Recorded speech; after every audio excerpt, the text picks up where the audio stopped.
people of color. Did you know that they don't like being called people of color? And who does that? That's right. The left.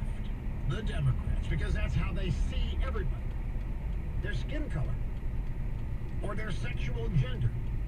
Or their orientation. That's how they see people. First, second, third, and fourth. They don't see who you are. They don't care who you are.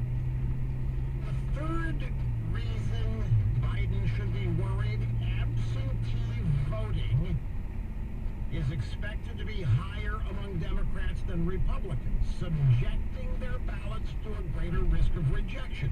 Whoa, wait a minute. I thought all this time we're supposed to be voting early and often and mail-in ballot and absentee. Why?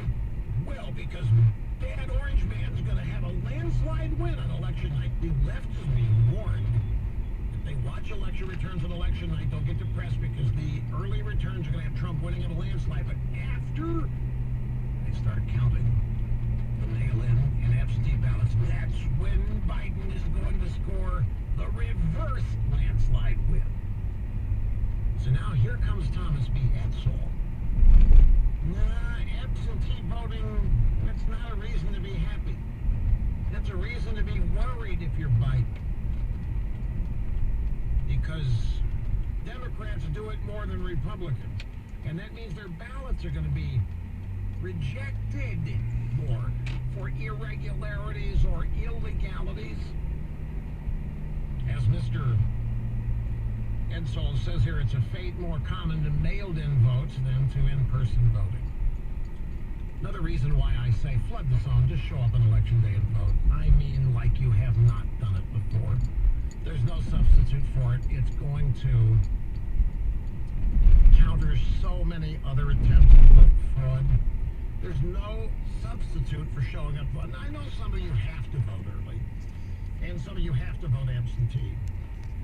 But for those of you who don't, showing up on election day, there's no substitute for it. I don't care how long you have to wait. It'll send the fear of God down these spines.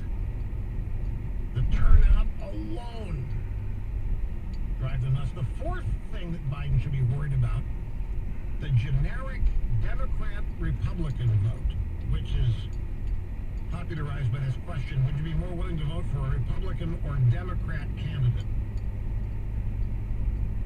Through early July, the Democrats were winning that question by more than 10 points, but they're down to 6 points now.